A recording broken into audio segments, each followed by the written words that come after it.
Ассалаумағалейкум құрметті достар. Бүгін сіздерге құйрық майдың емдік қасиет туралы айтып беретін боламын. Сондықтан видеоны аяғына дейін көріп, лайк басуды, каналға жазылуды ұмытпаймыз. Құйрық май құйрық түбінде дөңгеленіп жиналған май. Мұндай май жекелеген қылшық және ұяң жүнді қой тұқымдарында болады. Мысал келтірсек, Еділбай қойы, Сарыжын қойы, Дегерес қойы, қазақтың ұяң жүнді қойы, Алай қойы және де Гисар қойы. Қой қысқы тебінде жайылғанда жетіспейтін қорегін құйрықтан біртіндеп алып толтырады. Құйрық май Орта Азия мен Қазақстан халықтарының әртүрлі ұлттық тағамдарын дайындағанда пайдаланылады. Құйрық май баланың жұмсақ балғын терісін жұмсартып, қан айналымын реттейді. Бұл майдың біз білетін және білмейтін емдік қасиеттері өте көп. Атап айтсақ, құйрық маймен бөбектің денесін сылағанда, бұл олардың дені сау, қуатты болып өсуіне ықпал еткен. Сондай-ақ тұмау тимейді. Сондықтан бұрындары нәрестенің аузына құйрық май салған. Құйрық май қойдың құйрық жағындағы май жиналатын орны. Бұл майды ерітіп, құйрық май алынады. Қатты күйінде ақ немесе сары түсті болады. Еріткенде түссіз болады. Құйрық және қой іш майында көп мөлшерінде қанықпаған май қышқылдары болады. Малшылар ерітілген құйрық майды тек тамаққа емес, күйікті, шаш түсуін тоқтатуды және іріңді немесе жараларды емдеуге қолданады. Қойдың майы өзіне тән иісі бар. Негізгі иістің көзі майлар болып табылады. Жануарлардың майлары пальмитин, стеарин, алеин май қышқылдарынан тұрады.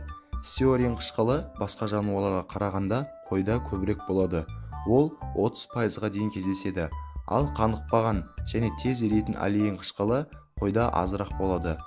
Қойдың майының құрамына А, В1, Е витаминдері, бета-кератин, стеарин, фосфолиттер кіреді.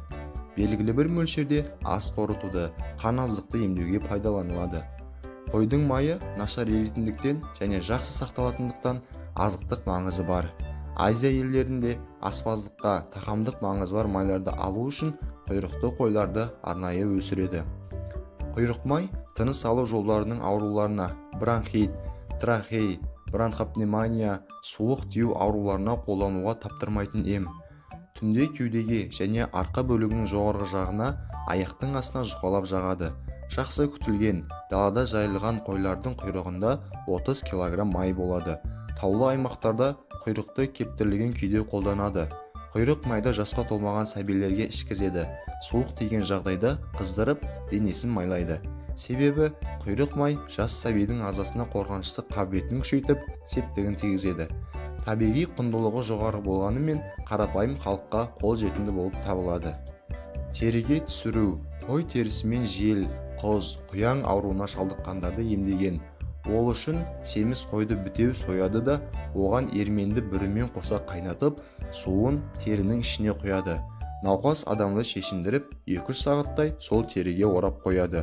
Бұл әдіс теріге түсіру деп аталады. Теріге түскен адам жылы оранып жатып, 2-3 күнде сорпа ішіп күтінуі керек. Қой құйрығы жөтелді басып, қақырықта түсіреді. Тұмаудан кейінгі созылмалы жөтелге құйрық майды ыстық сүтке ерітіп ішеді. Суық тиген баланы да құйрық маймен сыласа жазылып кетеді. Қойдың өкпесі жөтелді тоқтатып, несеп жолдарын жұмысын реттейді, ісікті қайтарады. Егер жас қойдың өкпесін тілгілеп, сірке суы қосылған суға қайнатып, күнде 2-3 тілімнен жесе, қақырықты түсіріп, өкпе демікпесін басады. Қойдың тоқ ішегін, сәбидің көк бауыры ауырғанда, шажырқай майын сындырмай, дөңгеленген күйінде кіндіктің үстіне қойып, сыртынан орап қояды. Егер ішектің жылуы бәсеңдесе, торсыққа жылы су құйып, ішектің үстінен қояды. Бұл емді бала терлегенше бірнеше рет қайталайды.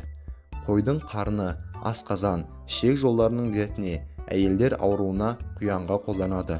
Науқас адамның 2 аяғын көсілдіп, ыңғайлап отырғызады да, жаңа сойылған семіз қойдың қарнын жылы күйінде оның құсағына қойып, сыртынан орап тастайды. Біраздан соң науқас ағыл-тегіл терлейді. Тері қалмас үшін 2-3 сағаттан соң киімін ауыстыру қажет. Бұдан кейінде бірнеше күн сорпа ішіп күтінген жөн. Жаңа сойылған қой еті жұқалап тіліп, жағылғанда пайда болған ісікке тағып тастаса, ісік тез қайтады, әрі жара іріңдемейді. Шиқанға, сыздауыққа таңса, жара аузы ашылады. Қойдың жілік майы туберкулезбен ауырған әлсіз адамдар, жиі ауыратын жас балалар жесе мыңда бір дауа.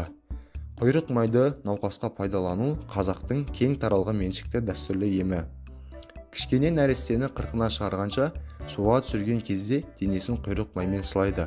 Ал қыз ұзатып, келін сүргенде құдалар бір-біріне құйрық бауыр асатып, отбасылы өмірдің май сияқты жұмсақ та сыйластыққа толы болған қалайды.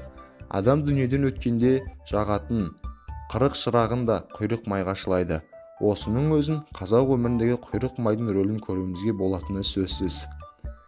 Егер де видео ұнаса, лайк басып каналға жазылып кетеміз.